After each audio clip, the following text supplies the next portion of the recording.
Good morning and welcome. Well, I'm Richard. Hello, good morning. My name is Sari. I'm from Finland, a teacher. Yes, and I'm from Canada. Look, we're starting now, or will be very shortly, the third in our leadership series. We've been doing some really interesting classes using Dr. Keppe's work applied to your life in leadership. Leadership in your company, leadership in your family, leadership of your own life. It's a very interesting topic. And we've worked with social competence and communication, and now we want to enter a third, and I think maybe the most intriguing of our classes. And maybe the most attractive of all. Yes, spirituality. And people might say, you know, what does spirituality have to do with leadership? Right? We have a world that seems to be based on the opposite of spirituality, which we'll look at in a minute. But I can't think of any subject more relevant in our crazy, inverted, materialistic world than this one. It's fascinating, isn't it? Because what has taken us here is also the inverted leadership that is prevailing everywhere. So we will take a look on that as well. Yeah, so that sounds interesting to you, I'm hoping. And we'll discuss more of these ideas as we go along here. So here we are. There you can see who we are, but there's the little official presentation of Richard and Sari. We've been working together for a long time. I've been here for 19 years. Sari for 22 years. 22 years.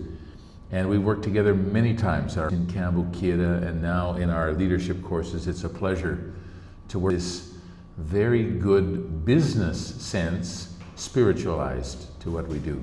So it'll be fun to do this class with her for sure. Mais para acá? Okay. My technical director giving me advice on the camera. I kind of want to be with you guys, you know, so I want to enter the camera. All right.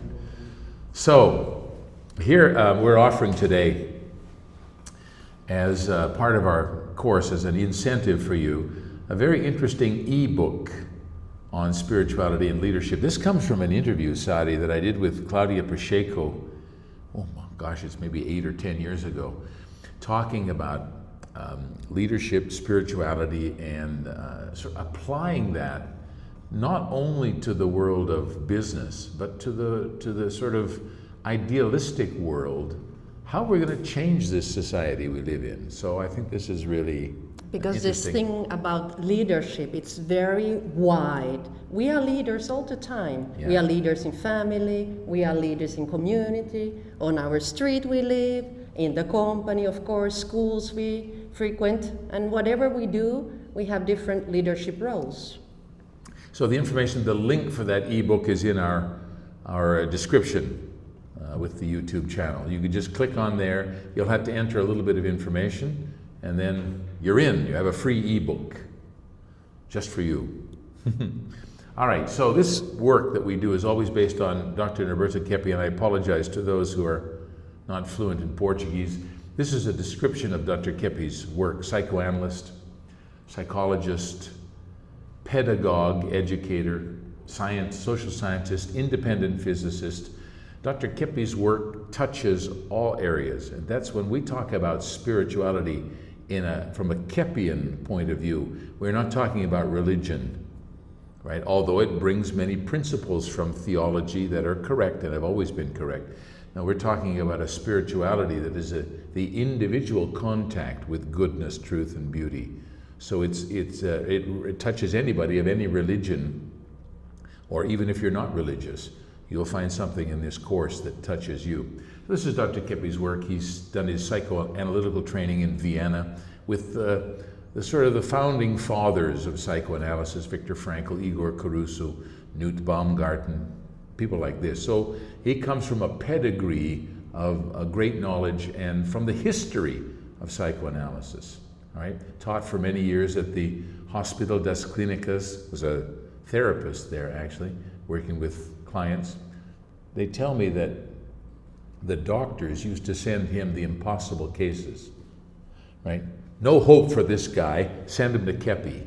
And Kepi, with his psychoanalysis, was able to help many people on the path to well-being and health. So that's very beautiful in his work. Okay, so that's who Dr. Kepi is. Many of you who are watching this probably know a little bit about him. It's interesting he's not better known, but the people who know him very well and appreciate and respect his work immensely. In my view, the most important scientific work in the world today comes from Kepi's school. And we bring that to our courses. So, anything to add to that? Oh, that's quite fine. Okay, yeah, it's beautiful. So here we are, true leader. Kepi says in the great book, Liberation of the People, I do not believe anyone can be a true leader unless he's aware of trilogical psychopathology. Without such awareness, without this consciousness, there's no way that the individual can constrain his own fantasies, maintain, to hold on to his fantasies, not let them solto, not let them loose, right? Fantasies, manias, depression, and especially his persecutive feelings, this feeling of being persecuted, right? If we don't understand this area of psychopathology, psychosociopathology, we'll not be able to be real leaders on the planet. So this is the starting point for all of our work.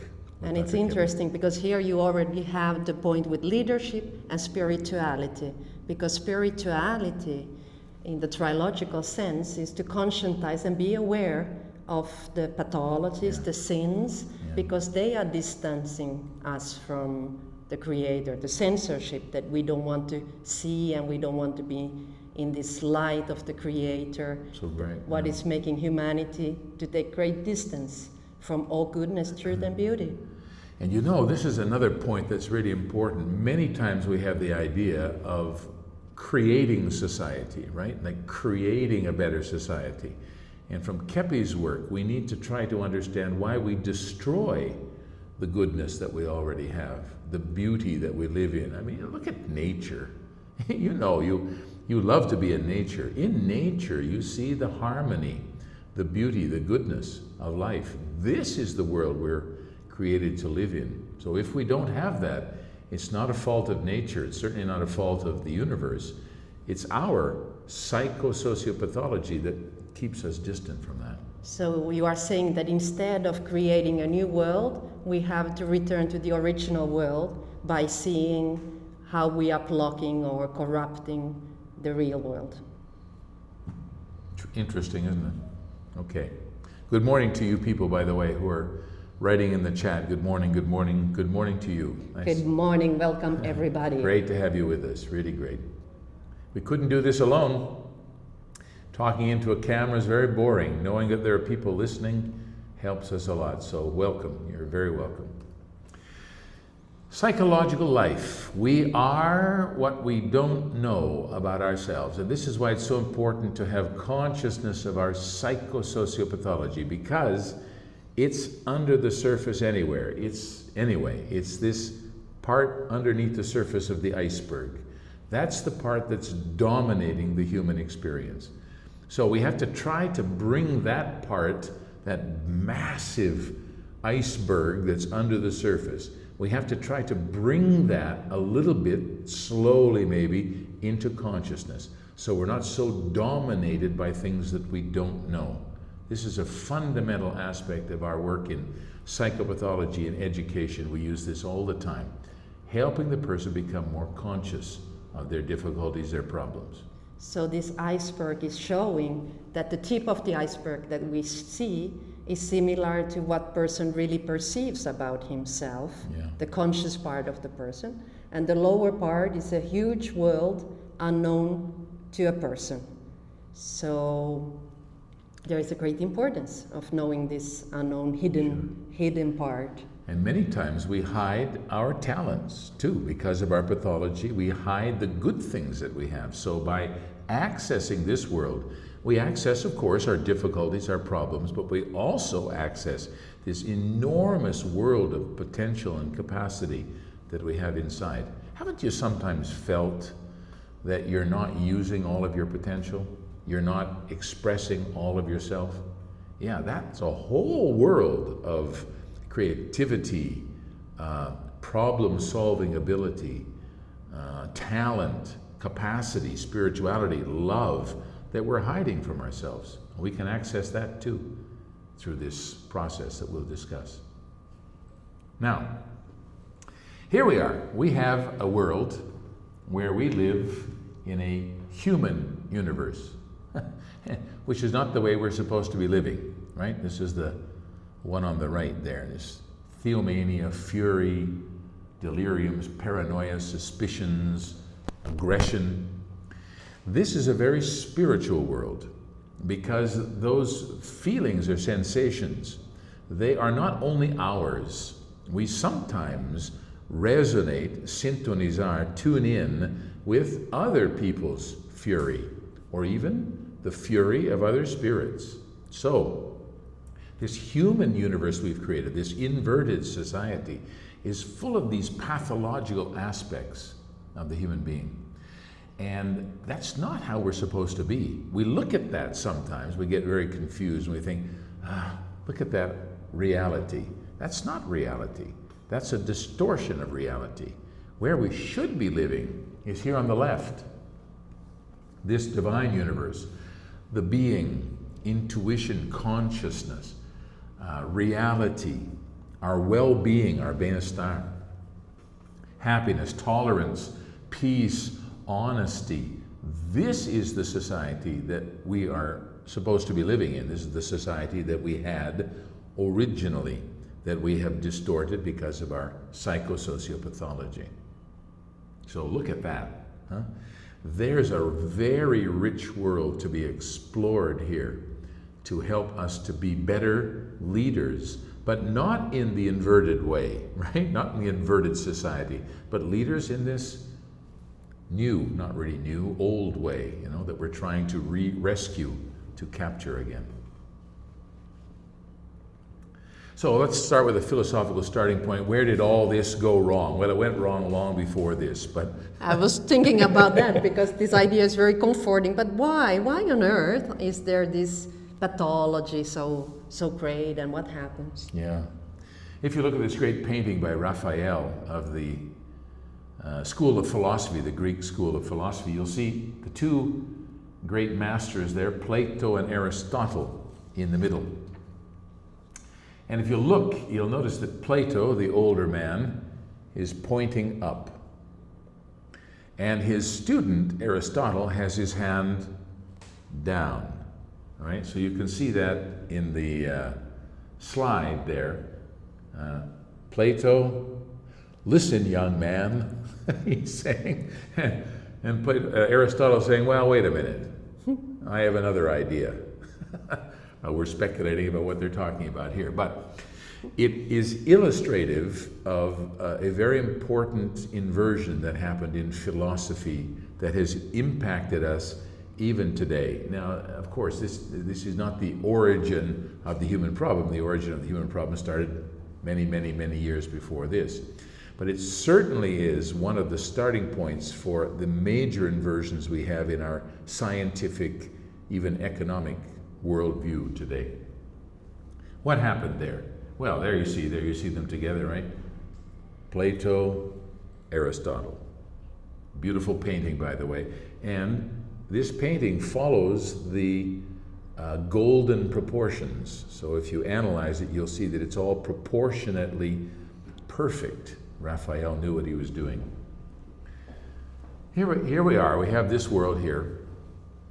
The world of Plato, who was bringing the world of the universals, of what he called infused knowledge, infused science, knowledge that we have inside. We talk about this a lot in our language teaching, how the human being has knowledge, right? Our challenge is we want to reject the knowledge we have. So it's not a problem of knowledge.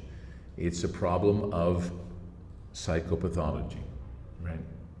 This is the metaphysical, theological world that sort of governed the Christian church for about 700 or 800 years through the philosophy of St. Augustine. Aristotle, Plato's student, had another idea. He said this: nothing comes to the mind that doesn't pass first through the senses.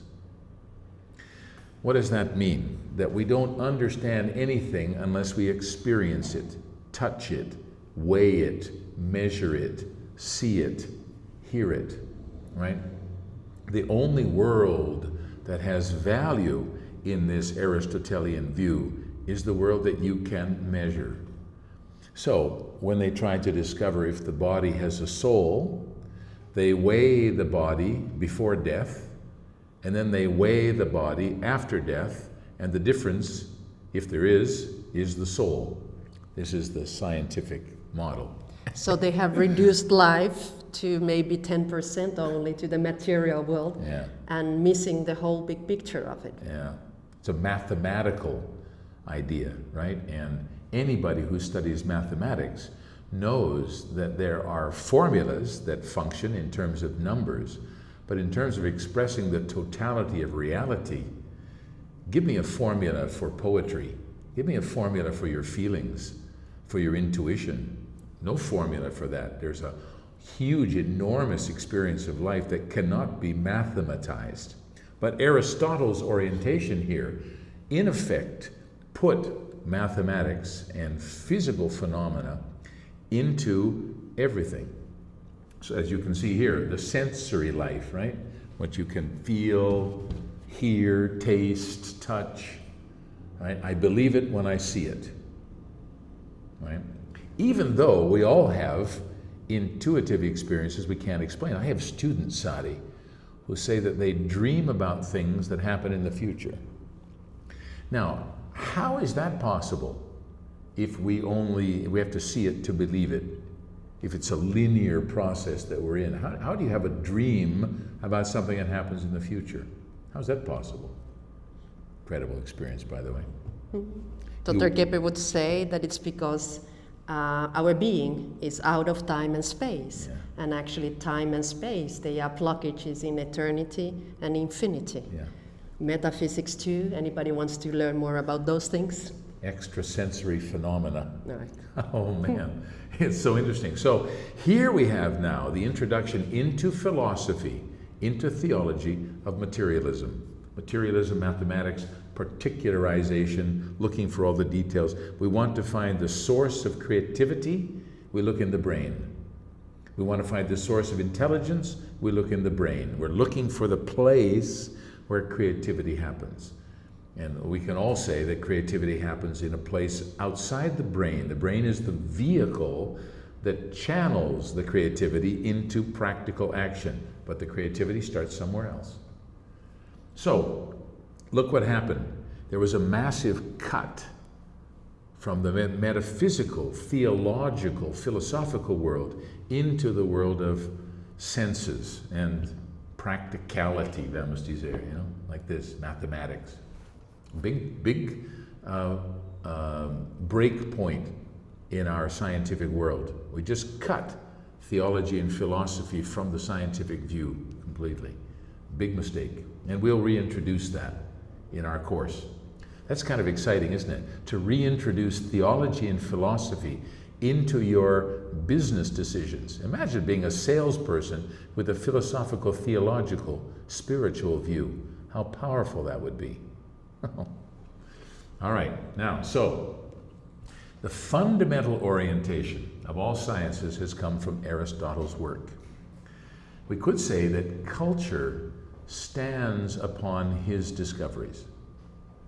I ask myself how such a great philosopher could have made such a crucial mistake as considering the realm of the senses to be the main source of knowledge, fonte de conhecimento. Why did those who followed him never question or attempt to refute his mistaken beliefs, which have so distorted the destiny of our civilization? Wow. Why? So now we make decisions based on numbers, dollars or reais. What is it in Finland? Euros. Euros, right? We make this decision based on numbers. We even call business leaders who base things on numbers, we call them bean counters in English, counting the beans, right? How many beans do we have in the jar, right? There's even a name for that. So we understand this aspect as being incomplete. Good in terms of balancing your checkbook. Obviously, you need to understand mathematics and numbers, but the totality of reality, impossible. I point out this correlation between science and philosophy in order to show that it was an immense error to have separated these two fields of study and research, especially because thought cannot be detached from action, just as it would not be possible to work if one's hand were separated from one's mind. You can't separate practical life from theology and philosophy. You end up with something very dry, and actually nobody lives that way. Everybody has a philosophy of life that they follow.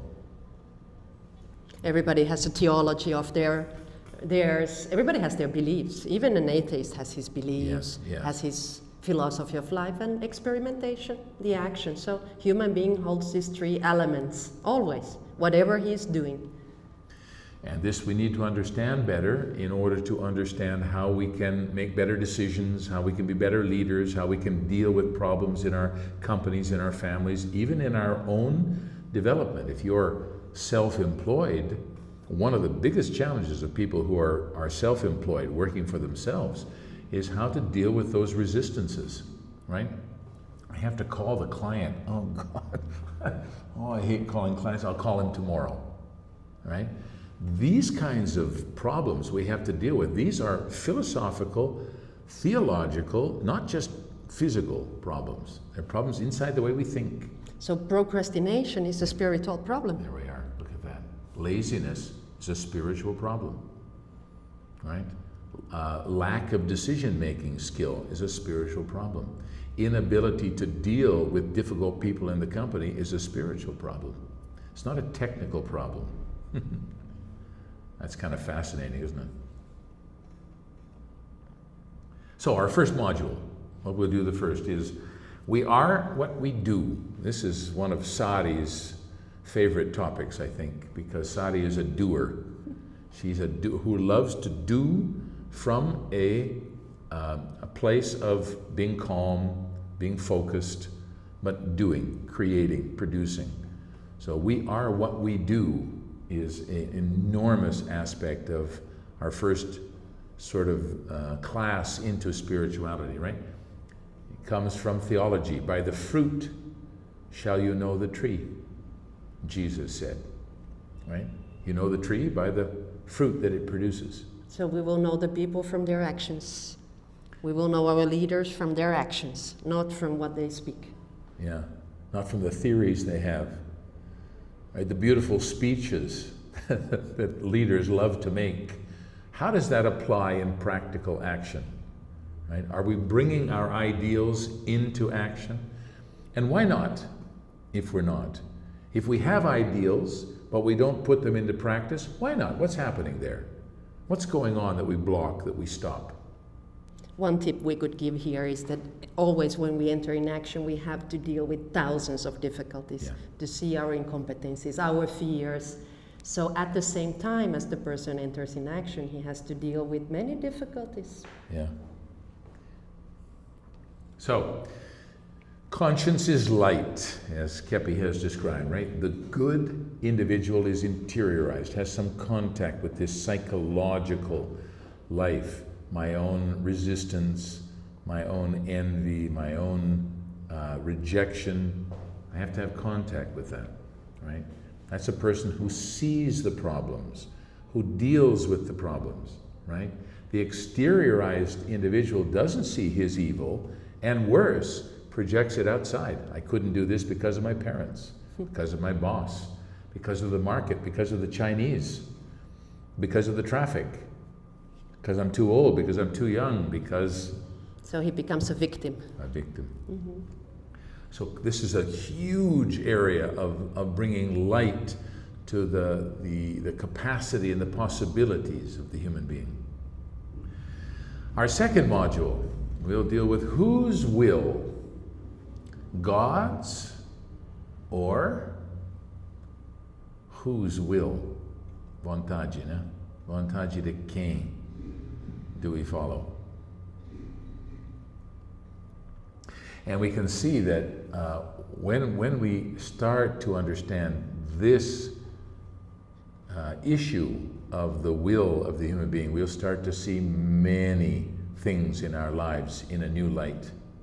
Why did I do that? The study Dr. Keppe makes in his book, The Liberation from the Will, it's very interesting and very applicable to our everyday lives, because many times there are things I want to do and things that I need to do, and well, usually what I need to do will give me good results. What I want to do, maybe not the same way, the results. There's a lot of room for pathology there. Yes, yes. I don't really need, but I want. Now you can see that inside that voracity that we have to want all the time, we can see a lot of room for not only our own problem, but we can be very manipulated at that level. Right? We can be manipulated by our wants. Marketing and advertising understands that very, very well. And so do motivators inside companies. Understand very well that problem. All right, so whose will? And here Dr. Keppe has done a great graphic called the Triangle of Sickness. Triangulo de Doença in Portuguese, the Triangle of Sickness. And here he puts three very interesting elements. Right? Reason, love, and the will. So you could have an idea about love, even a philosophy that's reasonable, but if your will gets into the picture and your will is inverted, look out. You will attack, corrupt, be completely unreasonable, but justify it as reasonable. This is what happens when the will is inverted or the will is distorted. You will actually think that you're doing something reasonable and it will be something completely irrational. This is the danger of this. So the moment we will study the will a lot in our second class. It's a very important aspect to understand for your personal and company development. And with your families too. Imagine with your kids, helping your kids to understand that. How the will, the desire they have to want things, like at the grocery store, right? Kid says, "Mommy, I want the chocolate bar." And mommy says, "No, you can't have chocolate now, we're going to have dinner soon." And the kid, and then right? the mommy says, "Take it, let's go, be quiet." And doesn't know how to deal with that. So it's a very important subject to study. Oh, and Dr. Keppe says here, by following his will, man became sick. This was the first human beings, right? That desire to know, don't eat that fruit, don't eat from that tree, don't go in that direction. By doing that, we started the process of becoming sick. I'm sure the students out there thinking, but how about there must be a will, but if I want good things, sure. How does it work here? Yeah. So what's the true will? That's why the title of the course, this module, is Whose Will? Right? Are we following a correct will or our inverted, distorted? You see how ripe this is. This is an area so rich for conversation, for discussion. We'll work on that a lot in our class. Sounds interesting, doesn't it? It's getting me excited. Do we have any comments? I believe in the spiritual life we're not only material, Margaret said. Yes. Yes. Yes. Yes, Margaret, exactly. We're not only material. In fact, material may be the smallest part of us. This thing that we give all the attention to, our muscles and how is the nose and how's my hair, that may be the least important part of us. Wow. All right. Module 3. The greatest virtue is to see your problem. So this relates very much to what Sari was saying just a few minutes ago, right? The moment you engage in new activity, any activity, you're going to see lots of problems. Problems in others, problems in the system, problems in the bureaucracy, and mostly problems in yourself. I have a lot of difficulties, I'm not very clear, I'm not sure, I've never done this before. All of those things will come up the moment you enter into action. So, the greatest virtue we need is the patience and tolerance to stay with those problems, to work with those problems, to see them. Right? And here we are again, conscience is light, right? The good, interiorized individual sees his problems. The bad, exteriorized person doesn't. Right? Dr. Kepi says our encounter with truth is possible only through perception of our errors. We can only contact the truth by perceiving all of the mistakes that we make in our journey. Now that's really deep. Right? So this is what we'll explore in our third module of our course. Acceptance of consciousness is the first step in ascending to glory. So here's the dialectic, and I love so much in Kepi's work. You see the problem, you have to see the problem. Why? Not to stay in the problem, to go, to ascend to the truth, to the reality of life. And that Dr. Kepi calls glory, human glory, not of the human being's will, the glory, the natural glory we have by accepting the truth. So that's why it's so important to conscientize and know our pathologies, envy, theomania, narcissism, because at the end there's a great benefit. However, most people feel a total aversion towards this consciousness because of our inversion. We think that perceiving this thing will mean that we have these problems, and not that when we start perceiving them, we are already on the path of solving them. Sometimes you might feel in the company when you're having a meeting and they're starting to talk about problems, and you find yourself saying, oh, please, please, please, don't talk about that problem. Don't talk about that problem. That's my responsibility. Please don't bring it up. I hope nobody talks about that. You're almost praying that nobody talks about that, right? But it's exactly there that we have the possibility to grow, to develop. It's exactly at that point that we don't want to see. So this is the glory that he's talking about. It's extraordinary, that. Module 4, spiritual influences in decision making. What? Spiritual influences in decision making. What's going on with our resonance, our tuning in? What are we tuning to, right? Sari and I go to a meeting, let's say, and after the meeting I go to Sari and say, I didn't like that meeting, Sari. I think there was a lot of, did you understand what they were talking about? They're saying some things that I think are very, very bad for us.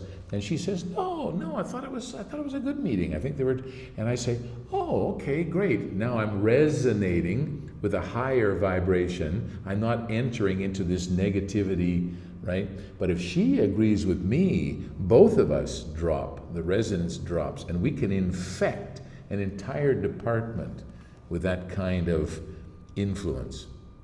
And those are spiritual influences we're feeling. That negativity, that destructive, that sort of fofoka gossip, that kind of intriguing stuff, that has a bad spiritual influence behind it. So it's very difficult to be a leader without understanding these spiritual influences. And I find it very interesting in Dr. Kepi's work, in his last books, he's been speaking about this and teaching this in the classes, that how in the past, long past, society thought everything was spiritual, and then it went to the other extreme, that nothing was spiritual.